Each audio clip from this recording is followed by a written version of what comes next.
अध्याय 4 श्लोक संख्या 18। कर्मण्ये कर्म या पश्येद कर्मणि च कर्म या सा बुद्धिमान मनुष्येषु सा युक्ता कृत्सन कर्म कृत। भगवान कहते हैं अर्जुन, कर्मण्ये कर्म, कर्म में कर्मण्य कर्म, कर्म में अकर्म या मैंने जो, पश्चेद मैंने देखता है, और कर्मणि चा कर्म या, और अकर्म में कर्म को देखता है। देखो कैसी बातें आई, ये दोनों श्लोक मिलते जुलते हैं। सा बुद्धिमान, वह क्या है, कर्म में अकर्म को देखता है और अकर्म में कर्म को देखता है। दोनों बातें कह दी। सा बुद्धिमान, वह मनुष्य, मनुष्येषु, मनुष्यों में, यानी बहुत सारे मनुष्यों में वो जो बुद्धिमान है, सा युक्ता, वो योगी है। और कृष्ण कर्म कृत, कृष्ण मैंने सारे कर्म करता हुआ, कहते हैं वो व्यक्ति बुद्धिमान भी है, योगी भी है, जो कि कर्म में अकर्म को देखता है और अकर्म में कर्म को देखता है। अब हमने वही बात दोबारा रिपीट हो रही है कि किस प्रकार अकर्म होना, पहले तो कर्म में अकर्म देखना। जब जीवन में हमारी सारी कामनाएं नहीं होती, ज्यादा कामनाएं नहीं होती, है ना, क्योंकि कर्म की जननी क्या है, कामना। कामना से ही हमें कर्म करने पड़ते हैं। अब यहाँ पे हम कहते हैं, भगवान कहते हैं जो कर्म करता हुआ अकर्म हो जावे, कर्म में अकर्म देखे, यानी उसके अंदर कोई कामना ना हो। कर्म तो तभी होगा ना जब हमारा कर्म के साथ कोई आसक्ति नहीं होगी, कर्म के फल के साथ हमारी आसक्ति नहीं होगी, ना ही कर्म करते हुए हमारे को कोई आसक्ति हुए। हम कर्म को सिर्फ कर्म समझकर कर देते हैं तो हम अकर्म हो ही जाते हैं। वो तब होता है जब हमारा वीत रागा, जब हमारे मन में कर्म के प्रति जो राग है कि मैं ये कर्म करूंगा तो मुझे क्या है, ये फल मिलेगा, तब तक हम अकर्म नहीं हो सकते। परंतु बुद्धिमान व्यक्ति क्या है, कर्म करता हुआ, फल की इच्छा ना चाहते हुए कर्म करता हुआ क्या करता है कि मैं इस संसार में आया हूँ, कर्म करना मेरा कर्तव्य है, और कर्म करता रहता है। और क्या करता है, उसको भगवान को समर्पित करता रहता है कि मैंने कुछ नहीं किया। वो अकर्म हो जाता है और कर्म के फल के साथ उसका कोई राग नहीं होता, और ना ही वो राग करता है, ना ही वो क्रोध करता है, ना ही वो किसी कर्म से फिर भय करता है ये करूंगा तो ये हो जाए, क्योंकि उसको उस कर्म के साथ कोई प्रयोजन नहीं रह जाता। वीतरागा भय क्रोधा मम पाश्रयता, भगवान पहले कह चुके हैं ना, जो मेरा आश्रय लेता है सदा, और भय से रहित हो जाता है, कामना से रहित हो जाता है, राग से रहित हो जाता है। राग से रहित होना, कामनाओं से रहित होना तभी होगा जब हम अकर्म हो जाएंगे, जब हम कर्म करते हुए कभी विफल की इच्छा नहीं करेंगे। अब दूसरा ने कर्म में फिर अकर्म देखना, एक ही बात है ना, ऐसे कह लो चाहे वैसे कह दो। जो भी कर्म करे सोचे कि मैंने कुछ नहीं किया, अकर्म हो गए उसी समय। और ये सोचना, ये संसार में हम आए आए क्यों हैं, सबसे कारण भी तो ये है ना, हमारे अंदर जो अंतःकरण में जो वासनाएं रह गई थी, उस वासनाओं के द्वारा हम ये जीवन हमें मिला है, और जीवन क्रियाशील है। जीवन में हम कर्म करते हैं और वासनाओं के अनुकूल करते हैं। अगर हम अपनी कामनाओं रूपी वासनाओं को समाप्त कर देवे, है ना, खत्म कर देवे, तो हमारा कोई कर्म जितना भी किया हुआ अकर्म हो जाएगा। पहले तो हमें यही जानना है कि आए हम इसी कर्म के कारण ही हैं। कोई ना कोई कर्म का लेन देन का संबंध था इस संसार से हमारा, तभी हम इस दुनिया में आए हैं, इस संसार में आए हैं। देखो 3 व्यक्ति हैं, एक विकर्मी है, एक अकर्मी है, और एक कर्मयोग है। कर्म करना सबका कर्तव्य है, और अकर्म करना बुद्धिमान लोग ही कर सकते हैं ना। बुद्धिमान मनुष्य जो होता है वो क्या करता है, कर्म के साथ जुड़ता नहीं है, वो कर्म से जुड़ता नहीं है, इसलिए वो कर्म हो जाता है उसके मन में, जीवन के प्रति वो करता हुआ भी कुछ नहीं करता। अब जो अब हमने देखो संसार में आए 3 बातें थी, तो तीनों में हमने अकर्मी नहीं हुए। मुख्य क्या है कि तुम्हें अकर्मी होना है, तभी तुम मुक्ति की ओर जा सकते हो, है ना।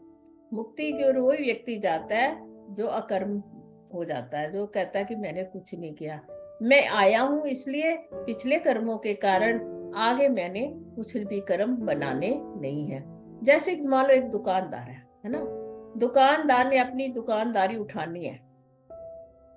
अब उसने अपनी दुकान बंद करनी है। सोचा मैंने अब कुछ नहीं, ना कमाना है, ना मेरे को हानि हुए लाभ, मैंने इस दुकान को बंद करना है ना। अब हम चाहते हैं ना बंद कर दे संसार में आना जाना। ऐसे वो अपनी दुकान बंद करना चाहता है, और वो कहता है जितने में मेरा सामान बिकता है उतने में बिक जाए, मुझे कुछ भी लाभ हानि नहीं चाहिए। वो समता में आ जाता है ना।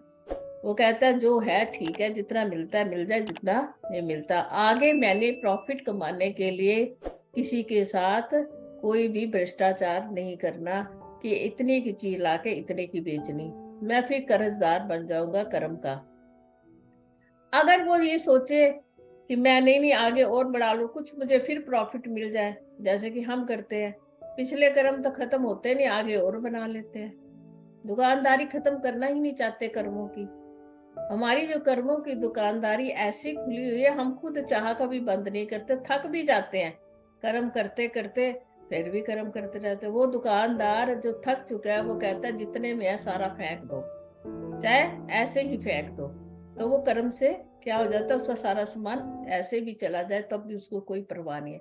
परंतु हम लेन देन के संबंध से अभी पिछलों का कर्जा उठाया नहीं, और आगे का कर्जा और बना लिया लोगों से कर्म करके।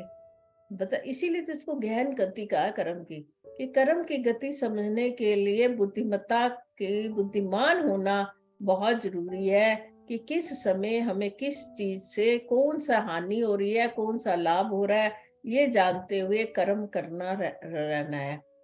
कर्म करते रहना है, कर्म रुकने भी नहीं है, और कर्म को करते करते ही निष्काम कर्म योग में हमें जानना है। नैष्य कर्म पुरुषो अश्नुते।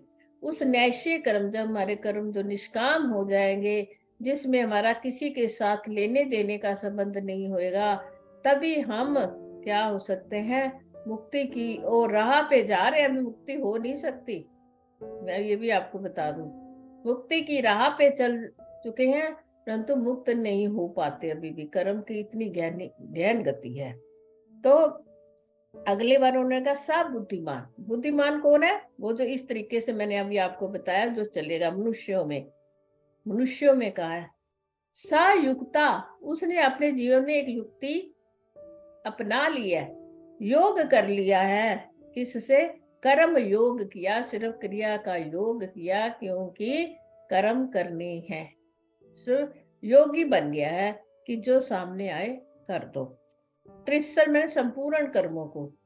फिर वो कहते हैं वो जो ऐसा योगी जो सारे कर्म करता है परंतु फिर भी अकर्ता ही कहलाता है, और अकर्म वाला ही व्यक्ति कहलाता है, जो ऐसे बुद्धिमत्ता से अपने जीवन में कार्य को करता है। वो सात्विक गुणों से भी नहीं बचता, राजसी में भी नहीं बंधता, और तामसी तो उसके अंदर होता ही नहीं है। ये शरीर मन बुद्धि जो है यही कर्म करते हैं, चेतन नहीं करता कोई कर्म। ये आपको साक्षी बनकर जो देखता रहे।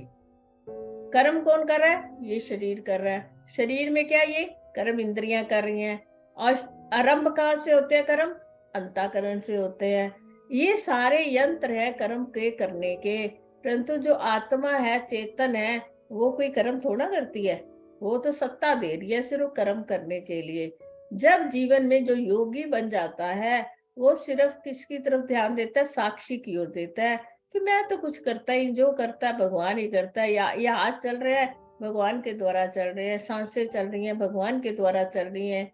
जो भी मैं कर्म संसार में कर रहा हूँ वो परमात्मा करवा रहा है मुझे, पिछले कर्मों के हिसाब जो मेरे चित्त में वासनाएं बैठी थी। वो सिर्फ एक साक्षी बनकर कर्मों को सिर्फ देखता है, चाहे वो प्रवृत्ति मार्ग में चल रहा है, चाहे वो निवृत्ति मार्ग में चल रहा है। वो सिर्फ चेतन साक्षी को अपना साक्षी मानकर वो कर्म करता है। देखो, अगर हम, ये बहुत बड़ी समझने की बात है। बुद्धिमान व्यक्ति कहता है, एक व्यक्ति कहता है मैं कोई कर्म नहीं करता, है ना, जाकर एकांत में बैठ गया, क्या हुआ? एकांत में बैठकर परमात्मा का ध्यान कर रहा है। वो क्या क्या कर रहा है? ये शरीर के द्वारा कर्म तो कर रहा है ना, ध्यान कर रहा है। उसका ध्यान में क्या है? अंतःकरण है ना, मन बुद्धि जुड़े हुए हैं तभी तो कर रहा है।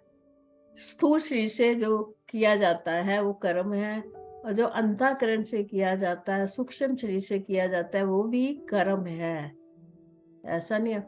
और समाधि में जब जाकर करते हैं वो भी कर्म है। समाधि लग गई, कारण शरीर जो कि आनंद तो ले रहा है, कर तो रहा है ना, कभी करे बिना तो रह ही नहीं सकता ना जी। हम गए, हम कर्म नहीं करते, समाधि में चले जाते हैं, तो समाधि के आनंद का भोगी तो है ना हम। उस समय आनंद तो भोग रहे हैं ना, ये भी भोगना भी तो एक कर्म है ना।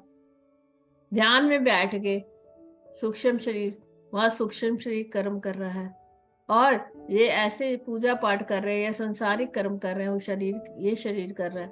तीनों शरीरों से हम काम करते रहते हैं, इसलिए हम कर्म किए बिना एक सेकंड भी नहीं रह पाते हैं। कोई ना कोई शरीर हमारा कर्म कर ही रहा होता है।